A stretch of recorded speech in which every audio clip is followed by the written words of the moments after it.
नमस्कार। आज हम बात करेंगे जो एलआईसी का नया प्लान यूनिट लिंक प्लान आया है इंडेक्स प्लस, तो उसके बारे में हम चर्चा करेंगे। टेबल नंबर है 873। It is a unit link plan. पहला ये समझ के लेते हैं how are the index plus. Lower charges FMC in ULIP generally रहता है। No capital gain tax as per new rule.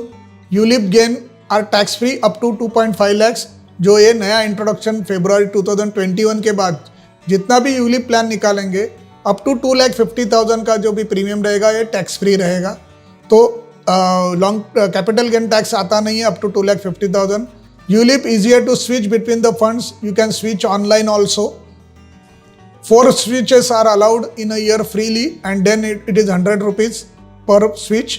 The policyholder has a choice to invest premium in one of the 2 funds available. ये policy में only 2 fund रखे हैं, उसमें हम fund को choose कर सकते हैं कि कौन से फंड में रखना है।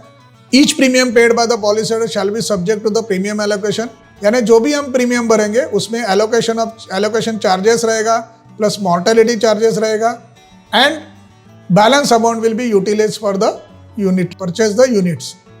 ये पॉलिसी में एवरी सर्टन ईयर के बाद गारंटेड एडिशन यानी guaranteed addition of the annual premium का जो भी परसेंटेज है वो आपके अकाउंट में ऐड हो जाएगा कन्वर्जन विद द यूनिट्स। मैं आगे आपको समझाऊंगा किस तरह से रहेगा, बट एक गारंटेड एडिशन रूप में अपने एडिशनल यूनिट्स अपने को हर 6 इयर्स के बाद मिलते जाएगा। The amount guaranteed and shall be utilise to purchase unit as per the fund type. And जो फंड में आपने इन्वेस्टमेंट किया हुआ है वो फंड का यूनिट्स रेट के हिसाब से अपने को ये guaranteed addition converted into units मिल जाएगा। कंडीशंस क्या है इसके लिए? बेसिक सम एश्योर्ड 7 times और 10 times of the annual premium. Minimum age eight entry 90 days है, यानी 3 months के बाद न्यू बॉर्न बेबी 3 months के बाद हम ये पॉलिसी यूनिट लिंक पॉलिसी उसके नाम के ऊपर ले सकते हैं। Maximum entry age is 50 years and उनके लिए 10 time आपको चॉइस है 7 और 10 time का risk coverage.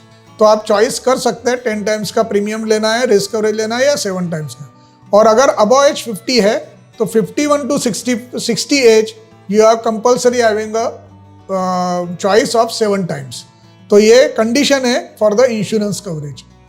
Minimum premium should be yearly 30,000, half yearly 15,000, quarterly 7,500 and monthly 2,500 rupees. Maximum premium no limit. Minimum policy term will be the 15 to 25 years। अगर आपका premium 48,000 से कम है तो 15 to 25 years एंड 48,000 से ज़्यादा है तो 10 to 25 years। पर generally I suggest in unity bank long term रखिए, बिकॉज इसमें पार्शियल सरेंडर या आप फुल्ली सरेंडर का चॉइस रहता है। तो generally I suggest go for the long term and whenever you want to surrender you can surrender. Minimum locking period इसमें 5 years का रहता है। So minimum age at maturity age is 18 years, यानी अगर बच्चे का 5 साल के बच्चे का लिया तो उसको मिनिमम 18 years तक पॉलिसी कंटिन्यू रखना ही पड़ेगा। Then he can mature the policy, यानी टर्म उतना रखना ही पड़ेगा। Maturity age basic sum assured 7 times of the annual premium for the 85। Basic sum assured 10 times है तो मैक्सिमम मैच्योरिटी एज 75, यानी अपर एज के लिए अगर मैं पॉलिसी देता हूँ तो उसको ये मैच्योरिटी का कंडीशन रहेगा। Benefit payable on the death. Death में क्या मिलता है? अगर माइनर है तो सेम कंडीशन है कि up to 2 years no risk coverage. 2 साल के बाद या 8 years कंप्लीट होने के बाद which are earlier insurance coverage चालू हो जाता है। एक बार इंश्योरेंस कवरेज चालू होने के बाद और पॉलिसी इनफोर्स है तो an amount equal to the higher of the following, एक 105% of the total premium paid और यूनिट वैल्यू जो भी रहेगा that will be given to the nominee. So basic sum assured और unit value as on date of the intimation of the death और 105% of the total premium, ये तीनों में से जो हायर अमाउंट रहेगा that will be payable to the nominee. And ये पैसा utilisation of proceed of the policy death of the life assured, the death shall be payable either in lump sum और in settlement option. यानी death claim जो आता है उसको भी मैं सेटलमेंट ऑप्शन में लग सकता हूँ एज लाइक 5, 10 और 15 years डेथ क्लेम को डेथ सम एश्योर्ड को मैं आगे डिवाइड करके ले सकता हूँ, या लमसम ले सकता हूँ या सेटलमेंट ऑप्शन में। मैच्योरिटी में क्या मिलेगा? An amount of unit value of the unit fund value on the maturity plus refund of the mortality charges. आपका हर साल हर महीना आपका मॉर्टेलिटी चार्जेस कट होते जाएगा। जो भी मॉर्टेलिटी चार्जेस मैंने भरा हुआ है, that amount I will get back on the maturity is if policy is in force up to maturity. तो मुझे ये एडिशनल है ना, मैंने जो भी रिस्क कवर का पैसा भरा हुआ है वो मुझे रिटर्न मिलेगा। Provided all due premium, as I said, all due premium under the policy have been paid and amount equal to the total amount of mortality charges refund to the policy holder on the maturity.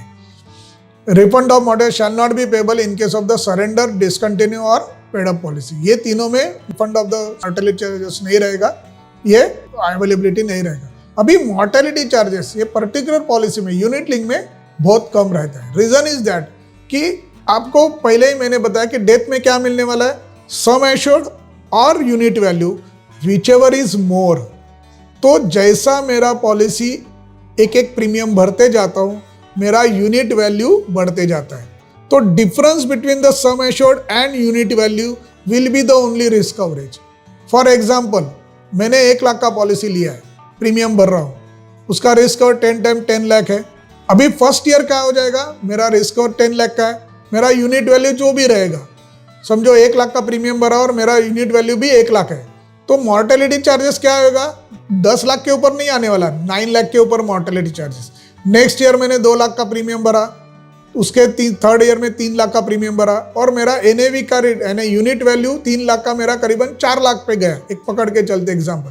तो मेरा maturity risk cover के पैसा कितना cut होगा, 10 lakh minus fund value 6 lakh के ऊपर cut हो जाएगा। तो जैसा जैसा आप प्रीमियम भरते जाएंगे, जैसा जैसा आपका एनएवी बढ़ते जाएगा, आपका रिस्क कवरेज का पैसा, रिस्क कवरेज का जो मॉर्टेलिटी चार्जेस है वो कम कम होते जाएगा।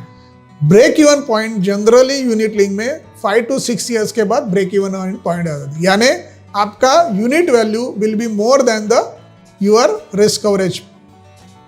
जब 10 टाइम का रिस्क कवरेज जो रखा है उसको पास कर देता है यूनिट वैल्यू, तो आपका नील हो जाएगा, जीरो रहेगा मॉर्टेलिटी चार्ज। तो जनरली हमने एक ऑब्जर्वेशन है 5 to 7 ईयर्स के बाद आपका मॉर्टेलिटी चार्जेस जीरो हो जाता है and it is as like a SIP, यानी प्योरली आपका इन्वेस्टमेंट फंड्स में डायरेक्टली इन्वेस्ट होते जाएगा। तो ये मॉर्टेलिटी चार्जेस है, पर जो भी मॉर्टेलिटी चार्जेस कट हुआ है वो आपको मैच्योरिटी में रिटर्न मिलने वाला, that is a benefit. Guaranteed addition shall be payable only under the inforce policy if all dues premium have been paid. और ये किस तरह से रहेगा, अगर आपका प्रीमियम 48,000 के ऊपर है तो 6th ईयर में, से फॉर राउंड फिगर, अगर मैं 1 लाख का प्रीमियम भर रहा हूँ तो 6th ईयर में 1 लाख का 5%, दैट इज अ 5%, तो 5,000 converted in the units will be added to my account, एक एडिशनल बोनस के रूप में मुझे मिल जाएगा। 10th ईयर में 10%, 15th ईयर में 20%, 20th ईयर में 25% एंड 25th ईयर में 30%। अगर मैं 25 साल का पॉलिसी लूँगा और 25 साल तक पॉलिसी ये कंटिन्यू रखूँगा, ओवरऑल अगर देखेंगे करीबन 90% ऑफ द प्रीमियम एक एडिशनल मुझे बोनस के रूप में मुझे एडिशनल मिल जाता है। 90,000 का जो प्रीमियम है वो कन्वर्टेड इन द यूनिट्स मुझे एक एडिशनल रूप में मुझे मिल जाता है, because 5%, 10%, 15 plus 20, 35, 35 plus 25, 60 and plus 30, yes 90% of the premium मुझे एडिशनल एक बोनस के रूप में मुझे ऐड हो जाता है, कन्वर्टेड इन द यूनिट्स। ये एक एडिशनल बेनिफिट इसमें है। The allocated guaranteed addition shall be converted in the number of unit and shall be credited to the your fund at the on that day. Investment fund type क्या है, 2 investment type रहेंगे। ये policy flexi growth fund, ये क्या fund है, this investment will be first time में it will be the NSE Nifty 100 index में invest हो जाएगा। ये क्या है वो मैं आगे और एक्सप्लेन करता हूँ। सो सिर्फ 2 फंड में इन्वेस्टमेंट हो जाएगा, NSE निफ्टी 100 इंडेक्स और NSE निफ्टी 50 इंडेक्स, ये 2 फंड में ही इन्वेस्टमेंट होने वाला है। सो इसमें रिटर्न्स का पॉसिबिलिटी ज़्यादा है। अभी NSE निफ्टी 100 इंडेक्स अगर हम देखेंगे तो क्या है, It is a diversified 100 stock index represent the major sector of the economy. In a Nifty 100 represent top 100 companies based on the full market capitalization from the Nifty 500. और अगर मैंने ये स्टॉक निकाला तो अगर मैं देखूंगा ये 100 स्टॉक लिस्ट में Asian paints, Bajaj holding, burger paints India, Britannia industries, Cipla limited, Colgate Palmolive, picture Motors, Nestle India, ये टाइप के फंड्स आ जाते हैं। यानी ऐसे टॉप कंपनीज 100 इंडेक्स में आते हैं, उनमें ही ये इसमें इन्वेस्टमेंट अपना ये पॉलिसी में जो भी फंड्स इन्वेस्ट करेंगे इसमें ज़्यादा इन्वेस्टमेंट हो जाएगा।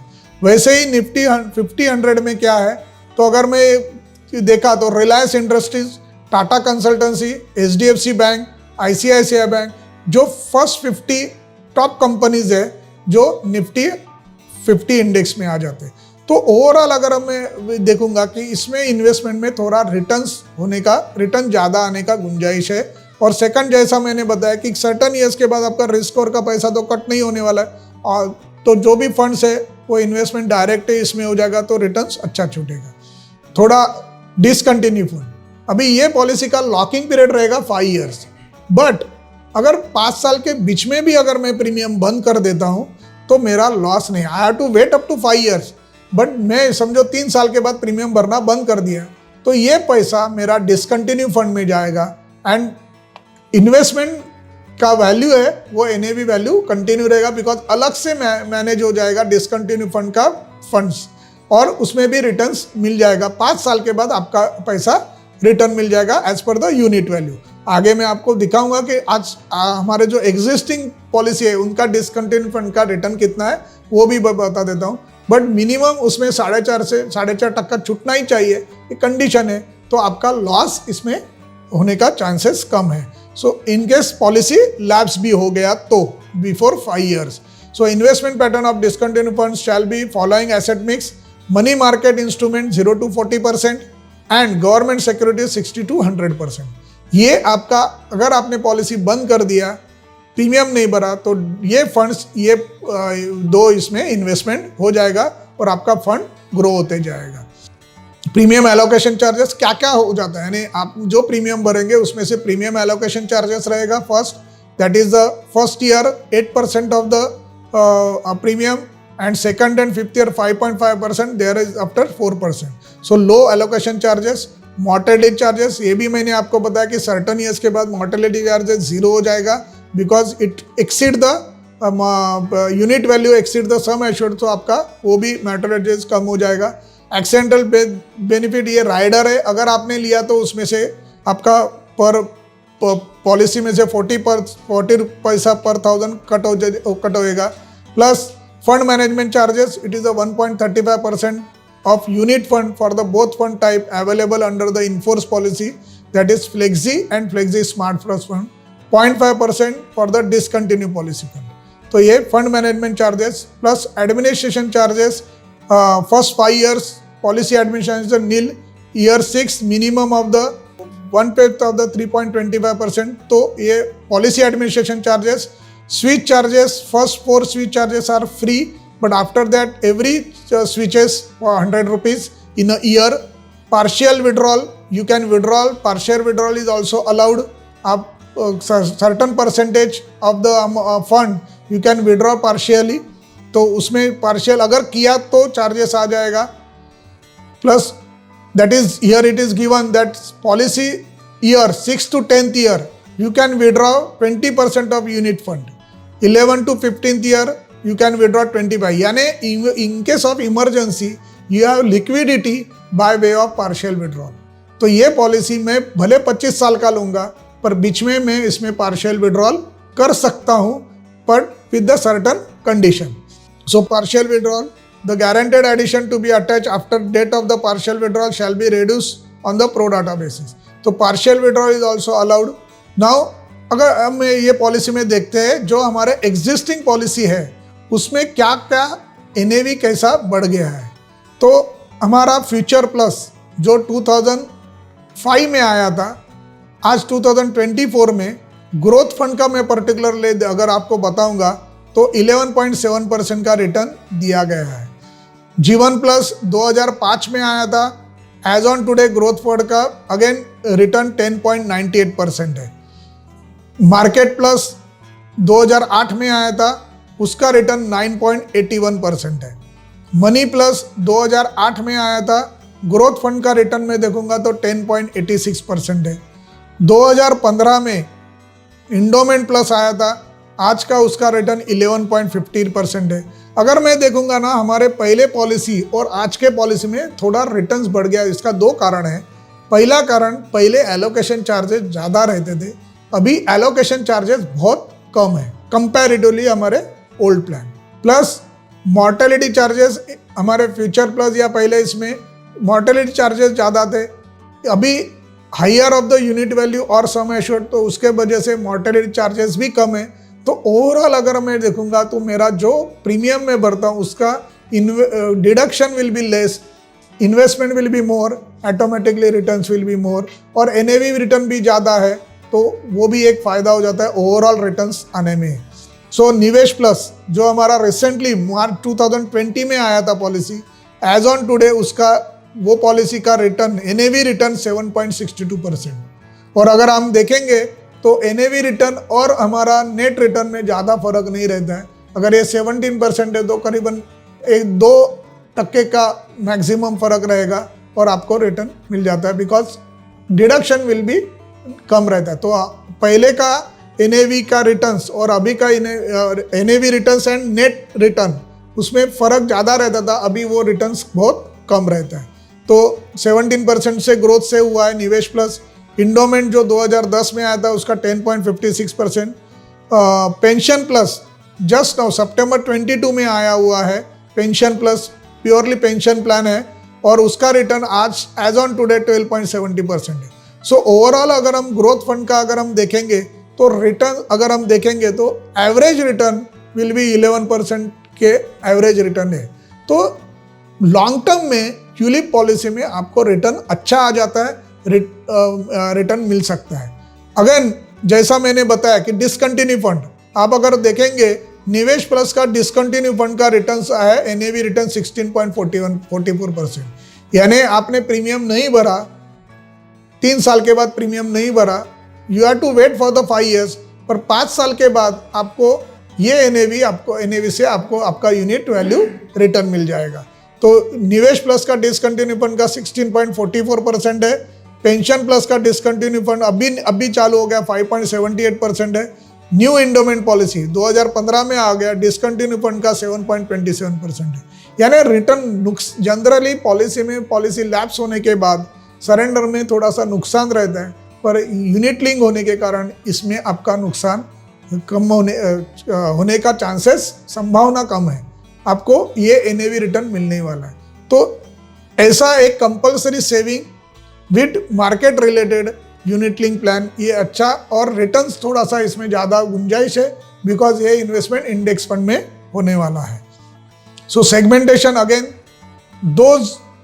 दोज क्लाइंट जो यंगस्टर जनरली कि मुझे सिर्फ म्यूचुअल फंड में इन्वेस्टमेंट करना है, उनको ये पॉलिसी हम उनके सामने रख सकते हैं कि ये भी रिस्क कवरेज भी रहेगा विथ रिटर्न मार्केट रिलेटेड रहेगा, और रिस्क कवर भी सर्टन ईयर के बाद आपका रिस्क कवरेज का यंग है तो तभी रिस्क कवर का ज़्यादा ज़रूरत है, तो वैसा हम उनको सामने रख सकते हैं कि रिस्क कवर भी रहेगा और मार्केट लिंक भी रहेगा। तो म्यूचुअल फंड वालों को ये जो इन्वेस्ट करते हैं जनरली बोलते हैं कि मुझे सिर्फ म्यूचुअल फंड चाहिए, उनको हम ये पॉलिसी सजेस्ट कर सकते हैं।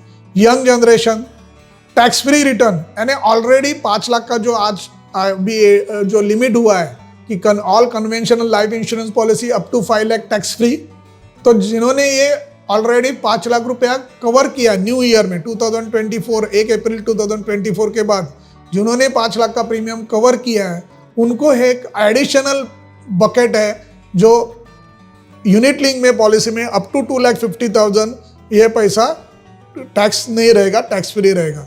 तो 5 लाख के ऊपर एडिशनल 2.5 लाख का पॉलिसी का हम ये पॉलिसी सजेस्ट कर सकते हैं अगर वो दूसरा पॉलिसी नहीं लेना चाहता है तो। सो टैक्स फ्री रिटर्न है because it will be not included in the first 5 lakh premium of conventional policy. Easy liquidity है और partial liquidity also is there, so partially withdraw कर सकते हैं, फुल्ली विड्रॉ कर सकते हैं, सो फ्लेक्सिबिलिटी है for the liquidity, you can plan out. अगर बच्चों के लिए अगर मैं प्लान करना है तो 18 ईयर्स से लेके मैं पॉलिसी का टर्म 5 साल का लड़का है, मैं 25 साल का टर्म रखूंगा, पर 18 ईयर के बाद जैसा पैसे का जरूरत है वैसा मैं उसमें से विड्रॉ करते जाऊंगा। So I can plan out for the future provision of my child. High returns, as I said, because it is invest in the 100 in index, Nifty index and 50 Nifty index, तो ये high return का choice है। So this way, this is a purely unit link plan, market related. We can go to our client, those who want to invest in the market, we can suggest this policy. So thank you very much for being with me for the new plan Index Plus presentation. Thank you. BITV channel पर आपका स्वागत है। BITV YouTube channel पर subscribe करिए, bell icon दबाएं।